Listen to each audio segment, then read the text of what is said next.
মার্কিন state department বা পররাষ্ট্র দপ্তরের ১,৩৫০ কর্মকর্তাকে একযোগে চাকরিচ্যুত করেছে ট্রাম্প প্রশাসন।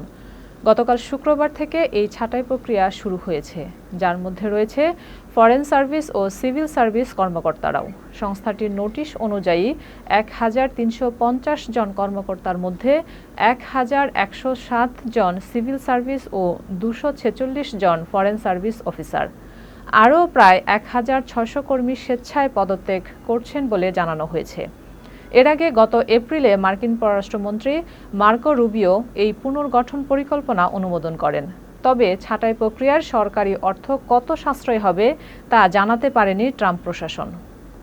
পররাষ্ট্র দপ্তরের দাবি, কূটনৈতিক অগ্রাধিকারের সঙ্গে সামঞ্জস্যপূর্ণ নয় এমন কর্মকর্তাদের ছাঁটাই করা হচ্ছে। তবে তা এমনভাবে করা হচ্ছে যাতে কর্মীদের মর্যাদা অক্ষুণ্ণ থাকে।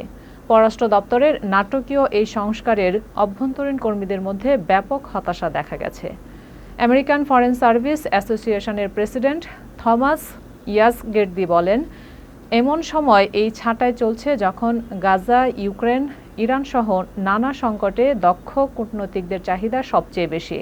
তিনি আরও বলেন, এই সিদ্ধান্ত শুধু মনোবল নয়, ভবিষ্যতে নিয়োগ ও দক্ষতা ধরে রাখতেও নেতিবাচক প্রভাব ফেলবে, বিশেষ করে যখন তাদের ভূমিকা মধ্যপ্রাচ্য ও ইউরোপে শান্তি প্রতিষ্ঠায় অত্যন্ত গুরুত্বপূর্ণ।